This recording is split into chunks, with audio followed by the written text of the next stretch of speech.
दरवाजा हम समा जाई हो। खोल दिल के दरवाजा हम समा जाई हो।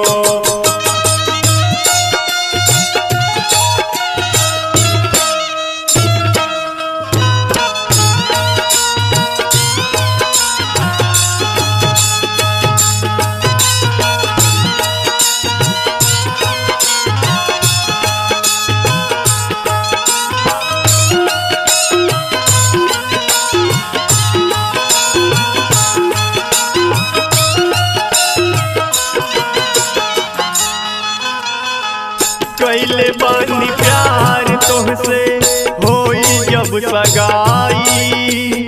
जुल्म चाहे ढाई दुनिया होई ना जुदाई।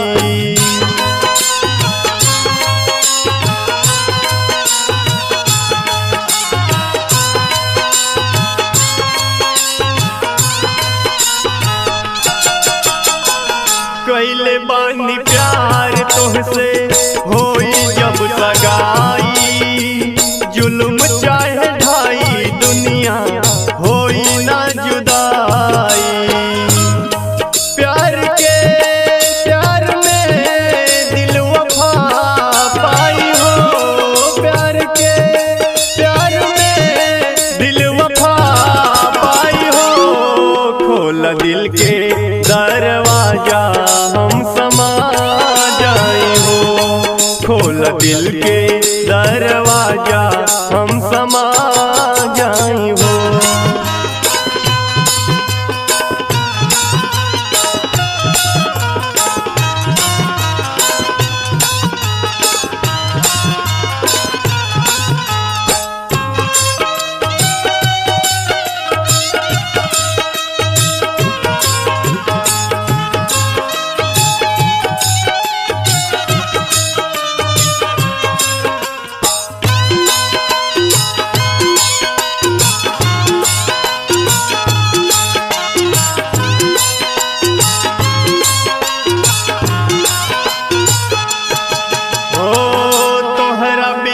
दिलवा रानी कतही न लागे।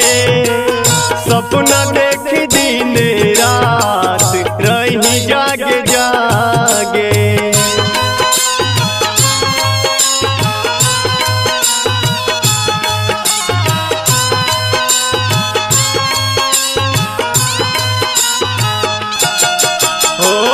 तोहरा बिना दिलवा रानी कतही न लागे। सपना देख दिन रात रही जागे जागे। प्यार के प्यार में दिल वफा पाई हो। प्यार के प्यार में दिल वफा पाई हो। खोल दिल के दरवाजा हम समा जाई हो।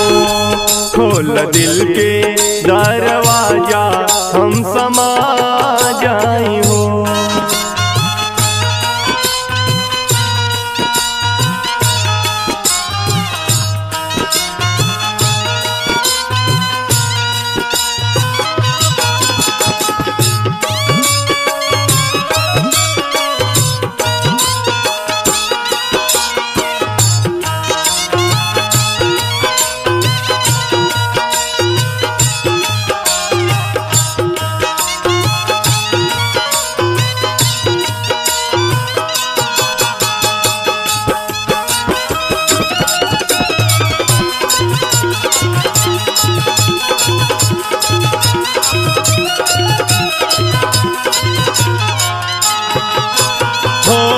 सनहिया के डोरी गोरी कबहू न टूटे।